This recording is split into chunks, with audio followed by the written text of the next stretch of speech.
Hello दोस्तों, नमस्कार। ट्रेडोत PB channel में आप सभी का स्वागत है। तो बिल्कुल हम अपने नॉर्मल स्क्रीन के ऊपर हैं और आज का मार्केट आउटलुक देखते हैं। तो शुरू करते हैं बैंक निफ्टी से। तो बैंक निफ्टी आप देख रहे हो 56,000 और 54,400 के रेंज में फंसा हुआ है। यहीं पे आपको एक रेंज बाउंड मार्केट दिख रहा है यहाँ पे बैंक निफ्टी में। एक बढ़िया दिख रहा है यहाँ पे। एक आप एनालिसिस टेक्निकली भी आप देख सके, टेक्निकल और वॉल्यूम का एक कॉम्बिनेशन देख के यहाँ पे आप देख रहे हो वॉल्यूम यहाँ पे एक्यूमुलेशन हो रहा है। और टेक्निकली जो भी प्राइस जो होल्ड किया हुआ है टॉप पे अभी भी 56,000 54,000 के रेंज में अभी मार्केट रेंज बाउंड हो रहा है कि एक फेज होता है सॉरी, मार्केट का एक फेज होता है। मैं आपको यहाँ पे समझाता हूँ क्या होता है मार्केट ऐसा। फिर यहाँ पे रेंज बाउंड, फिर यहाँ पे एक इसको हम वाइकॉप्स थ्योरी बोलते हैं, वाइकॉप्स थ्योरी। तो क्या होता है मार्केट जब भी अच्छी रैली दिखाता है तो यहाँ पे एक फेज बनाता है जहाँ पे एक एक्यूमुलेशन होता है, फिर ऊपर जाता है। वहाँ पे डिस्ट्रीब्यूशन होता है मार्केट का, डिस्ट्रीब्यूशन होता है। फिर वहाँ से एक आपको करेक्शन या थोड़ा सा रिवर्सल दिखता है मार्केट का। तो भी बैंक निफ्टी मुझे अभी भी इस रेंज में अभी भी दिख रहा है। क्यों? क्योंकि यहाँ पे जो आप वैल्यूम्स देख रहे हो, जो एक्यूमुलेशन हो रहा है, अगर यहाँ पे बड़े बड़े वैल्यूम्स ऐसे होते ऐसे, तो क्या हो रहा था कि हो सकता है मार्केट का वहाँ पे डिस्ट्रीब्यूशन हो। तो मुझे क्या लगता है कि अभी मार्केट का अभी यहाँ पे मार्केट डिस्ट्रीब्यूशन हो रहा है, सॉरी एक्यूमुलेशन हो रहा है। क्यों? क्योंकि वॉल्यूम जो है ये दिखा रहा है। देखो, जब भी मार्केट टॉप पे होता है ना तो ऐसे एक्यूमुलेशन होना बहुत, अगर आप मार्क मिनर होने के जो बुक्स है अगर आप पढ़ोगे तो आपको पता चलेगा कि वॉल्यूम्स और प्राइस का एनालिसिस करके आप समझ जाएंगे। तो यहाँ पे मुझे क्या दिख रहा है कि कहीं ना कहीं एक्यूमुलेशन हो रहा है और बहुत ही बढ़िया हो रहा है एक्यूमुलेशन बैंक निफ्टी का। कि क्या चल रहा है अभी, एक अच्छा खासा मार्केट यहाँ पे डबल बॉटम मिला, डबल बॉटम के बाद रिवर्सल देखा, फिर यहाँ से ना एक अच्छी खासी तेजी देखने को मिली। और कहीं ना कहीं मार्केट ना अगर इतनी अच्छी रैली देता है तो कहीं ना कहीं जाके मार्केट थक जाता है। तो बायर्स जो है है कई प्रॉफिट बुकिंग के लिए देखते हैं, वहीं पे अगर अच्छे वैल्यूएशन दिख रहे हैं तो नए बायर्स वहाँ पे आ जाते हैं, जो भी प्रॉफिट प्रॉफिट बुकिंग कर रहे हो। तो मुझे एक अच्छी खासी अभी एक फर्स्ट स्टेज में दिख रहा है कि एक्यूमुलेशन फेज में दिख रहा है अभी, ना कि डिस्ट्रीब्यूशन फेज में। तो अभी ये तो सेलर्स के लिए मतलब बहुत ही बढ़िया चल रहा है मार्केट, रेंज बाउंड मार्केट चल रहा है बैंक निफ्टी का। वहीं पे निफ्टी देखते हैं। निफ्टी अभी थोड़ी, एक निफ्टी में मैंने क्या किया, एक दो रेंज मार्क किया। एक 24,600 का और नीचे 23,850 का। नीचे वाले इतनी बड़ी रेंज क्यों रखी? क्यों? देखो एक यहाँ पे ना आप देख सकते हो, क्लियर करता हूँ मैं। यहाँ पे यहाँ पे एक रेजिस्टेंस था और यहाँ पे एक रेजिस्टेंस था। उसके बाद यहाँ पे सीधा गैप अप ओपन मिला, यहाँ पे सीधा गैप अप ओपन मिला यहाँ पे। उसके बाद क्या हुआ, जब भी मार्केट ने फिर से एक ये मतलब डाउनग्रेड हुआ था मार्केट, मतलब एक दिन का। तो क्या हुआ था, मार्केट यही इसी लेवल इसी इसी पे सपोर्ट लेके मार्केट रिवर्सल हो चुका था। तो मैंने क्या इसी इसी लाइन को ना एक प्रेफरेंस दिया, एक 23,850 को, या 800 बोल सकते हो आप, बड़ा मोटा मोटी। तो यहाँ पे ना एक इसलिए मैंने एक बड़ी रेंज रखी है। ऊपर का जो ए लाइन है इसका जो वीक है, तो ये बहुत ही मतलब ये होने वाली है, मतलब इंपॉर्टेंस वीक होनी चाहिए। क्योंकि यहाँ पे आप देख सकते हो यही पे मार्केट ना रिवर्सल बहुत ही बड़ा एक रिवर्सल यहाँ पर दिखा था मार्केट ने। तो वहीं से ना इस रेंज से 24,600 800 के रेंज में ना यही से मार्केट एक फिर से रिवर्सल दिखाया था नीचे की तरफ। तो क्या होता है ना, ऐसे रेंज आपको ना फाइंड आउट करनी चाहिए तब भी आप मार्केट का एनालिसिस करते हैं। तो एक रेंज ना आप क्या करते हैं, ऐसे एनालिसिस करते हो क्या? चलो यहाँ पे करो, क्योंकि यही से सपोर्ट लिया था नहीं। तो क्या होता है, पिछली थोड़ा सा हिस्ट्री होना है ना मार्केट का, तो हिस्ट्री देखना चाहिए। जो कि हम मुझे ये क्या दिखा था कि यहाँ से ना रिवर्सल, मतलब यहाँ से रेजिस्टेंस लिया था मार्केट ने, यहाँ से भी, और यहाँ से फिर से एक बार सपोर्ट लिया कि क्योंकि और गैप अप भी हुआ था यहाँ से। तो ये हुआ बैंक निफ्टी निफ्टी का थोड़ा एनालिसिस। अभी क्या निफ्टी में थोड़ा साइडवेज चल रहा है। जब एक दोनों रेंज में चल रहा है तब ये बिल्कुल मतलब आसानी से मार्केट चल रहा है, ज़्यादा कोई दिक्कत वाली बात नहीं है। कि ग्लोबल संकेत भी अच्छी तरह से चल रहे हैं, एक इंडियन इकोनॉमी भी बहुत ही बढ़िया चल रही है। तो कोई ऐसी घबराहट की कोई बात नहीं है। क्या एनालिसिस मतलब मार्केट अपने हिसाब से चलते जा रहा है। तो सीधा हम चलते अपने आज के गेनर्स लूजर्स के ऊपर। इंट्राडे बूस्ट पे आप देख रहे हो यहाँ पे ATG, Adani total gas limited, Adani ports, Hind Petro, Adani and. आप यहाँ पे देख रहे हो ज्यादातर आज क्या हुआ, एनर्जी सेक्टर यहाँ पे आपको आज अच्छे खासा लीड करते हुए दिख रहा है इंट्राडे में। हालांकि ये अडानी तो बहुत दिनों के बाद अभी रडार पर आया, मतलब इस पे आए थोड़े रैली पे, मतलब क्या बोलते हैं, हाँ, अच्छा खासा गेन दिखा है आज अडानी गैस, अडानी के सभी स्टॉक्स वालों ने। तो क्या आज जो भी सब दिख रही है, अभी जो स्टॉक्स दिख रही है, तो ये मुझे लगता है आना एनर्जी सेक्टर से स्टॉक्स है। अभी यहाँ पे देख रहे हो, यहाँ पे IOCB, Hind Petro, Adani total gas limited, तो एक एनर्जी सेक्टर यहाँ पे बूस्ट दिख रहा है आज। तो उसके बाद हाई पावर स्टॉक्स में यहाँ यहीं पे भी अडानी स्पोर्ट, एसबीआई तो कल रिजल्ट आया था, शायद कल आया था, तो एक इतना बढ़िया रिजल्ट नहीं थे। और कोटक बैंक के भी रिजल्ट आए थे, कोटक बैंक के तो खराब रिजल्ट है, खराब मतलब मिक्स रिजल्ट आ चुके हैं कोटक बैंक के। तो हम इसके थोड़ा यहाँ पे देख सकते हैं आज का कौन से टॉप गेनर्स कौन थे। ATG, Adani total gas, Adani ports, Hind Petro, Adani and, वहीं पे सेक्टरल थोड़ा एनालिसिस करते हैं। आज सेक्टर देखो, निफ्टी ऑटो सेक्टर में क्या होता है, उनके ऑटो बिक्री के नंबर्स आए थे, तो एक अच्छा खासा मतलब ग्रोथ निकल के आ चुका है।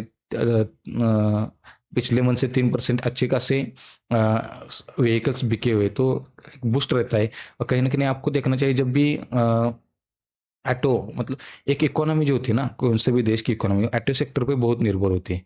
ऑटो सेक्टर के, क्योंकि ऑटो सेक्टर्स के रिजल्ट्स आपको अच्छे आने चाहिए।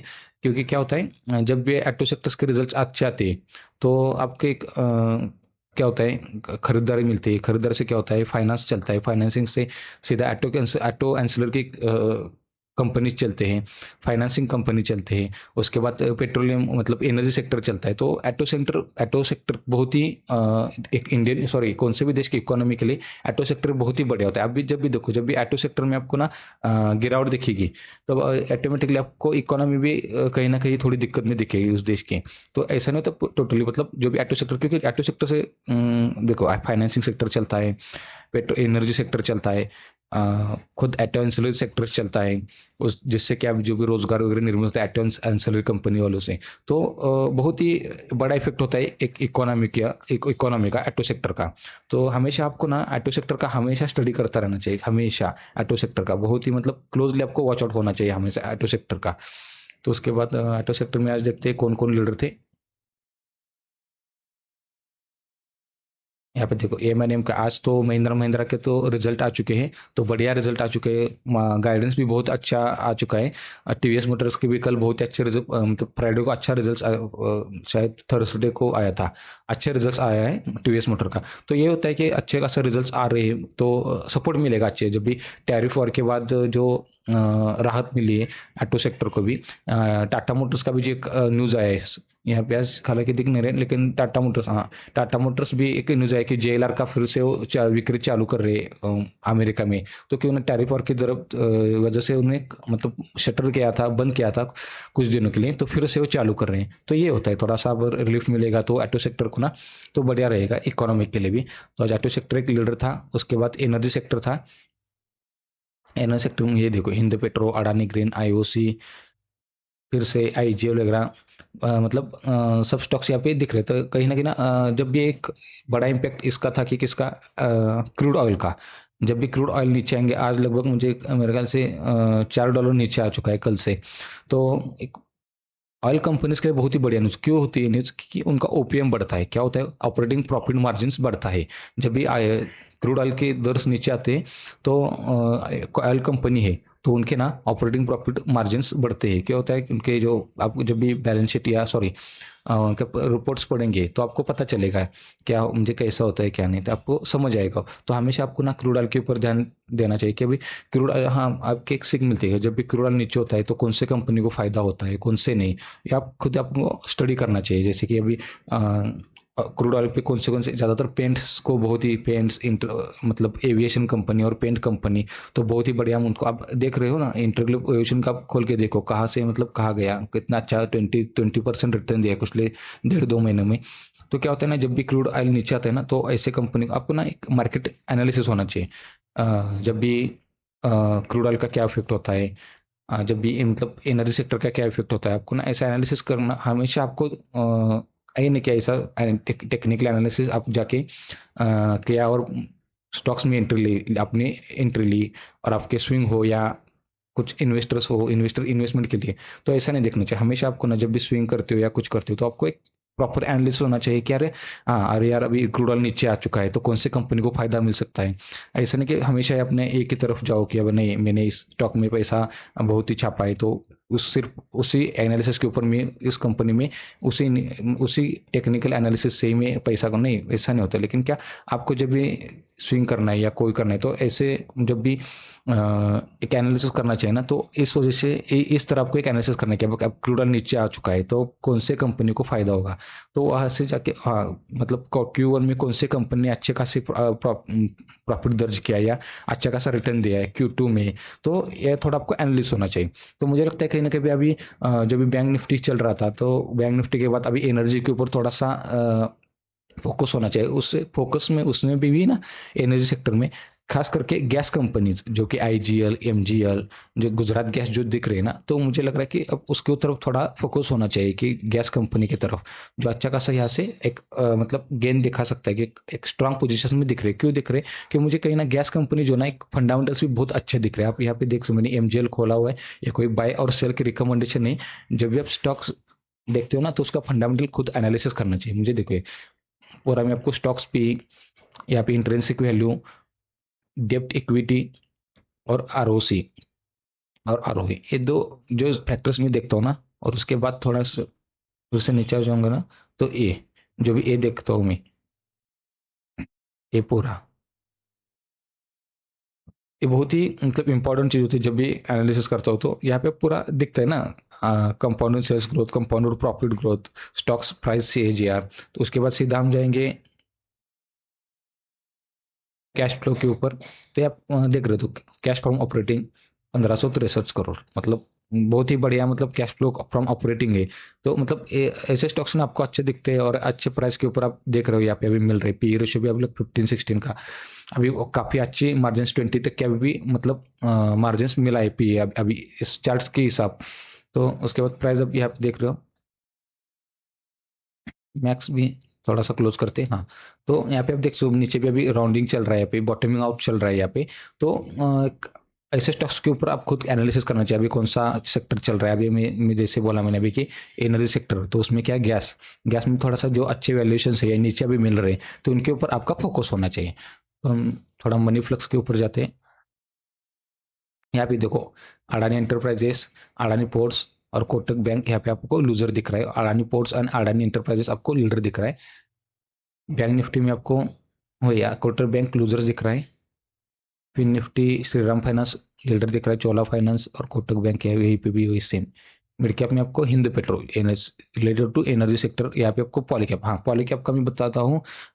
कल रिजल्ट आई थी आर आर केबल के, तो आर आर केबल के ओ, हाँ पॉलीकैप का जो कल मेरे ख्याल से आर आर का रिजल्ट आया था। तो उसके बाद जो वायरिंग सेक्टर में पॉलीकैब हो कि या इंडस्ट्रीज हो, तो उनमें अच्छी खासी आज गेन देखने को मिला। हो भी सकता है क्यों, जब भी इन्होंने अडानी जब अनाउंसमेंट किया था वो भी वायरिंग सेक्टर में आ रहे हैं, तो भी बहुत ही मतलब एक दिन में 15-20% के आई हो, पॉलीकैब हो गिरे थे एक दिन में।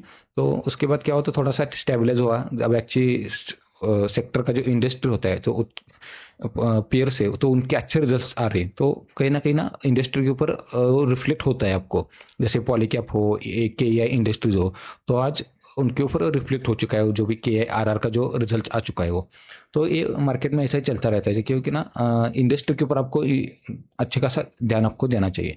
फिर सेंसेक्स में महिंद्रा महिंद्रा जो अच्छे रिजल्ट आए उसके बलबूते के ऊपर अच्छी गेंद दिखाई। और कोटक बैंक आज कोटक बैंक आप देखोगे ना, आपको थोड़ा चार्ट दिखाता हूँ मैं, आप समझ आओगे। देखो, इसको इसको हम कंपेयर करेंगे किससे,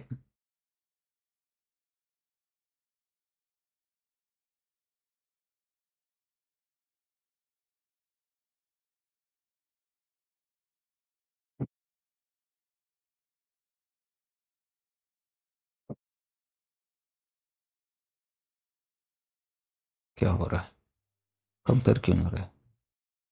हाँ, तो देखो, देखो आप देख सकते हो यहाँ पे निफ्टी कहाँ से कहाँ चला गया था और कोटक बैंक कहाँ चला गया। तो ना जब ये गिरते मार्केट में, ऐसे स्टॉक्स को हमेशा आपको ना ध्यान होना चाहिए क्या, मार्केट निफ्टी क्या हो रहा था, नीचे गिर रहा था, और बैंक कोटक महिंद्रा क्या ऊपर जा रहा था। हालांकि आज रिजल्ट की वजह से अच्छा खासा मतलब आपको आज लूजर दिख रहा है, तो कोई नहीं, ऐसे थोड़े हो गए, हमेशा आपको अच्छे रिजल्ट दिखाए, कहीं ना कहीं उसको मतलब ब्रेक होता है जो आज रिजल्ट के ऊपर। तो फिर क्या होता है, अगले क्वार्टर में अच्छे रिजल्ट आएंगे, उसके बाद फिर से। तो लेकिन आपको क्या ध्यान रखना चाहिए, जब भी निफ्टी गिर रहा था यहाँ से, आपको यहाँ पे देख रहे हो, यहाँ पे निफ्टी गिर रहा था, वहीं पे क्या हो रहा था, कोटक बैंक अच्छा खासा दिख रहा था। और जब भी निफ्टी करीब तो 20%, 18%, 17%, तब कोटक बैंक बिल्कुल अपने हाई पे टॉप पे खड़ा था आपकी। तो क्या होना, ऐसे स्टॉक्स को आपको हमेशा एक आपके वॉच लिस्ट पे रखना चाहिए। तो यही बताना था। उसके बाद फिर एफ आई डी एस के ऊपर आते हैं। एफ आई डी एस देखो, फ्राइडे का भी 6,000 का 6,000 करोड़ का बाइंग यहाँ पे चला है एफ आई डी एस। अब हाल ही में आपको एक फ्रेश न्यूज़ बताता हूँ कि डी आई एस ने अभी भी, जो भी डी आई एस और एफ आई एस में जो बढ़ी थी 2010 से, मतलब पहली बार ऐसा हुआ है कि डी आई एस ने एफ आई एस को पछाड़ के एक अपना अच्छा खासा मार्केट वैल्यू बनाया है इंडियन मार्केट में। जो पहले था 17, लगभग एफ आई एस का है 17.2, और अभी डी आई एस का है 17.4, जो कि ओनरशिप है इंडियन मार्केट कैप में।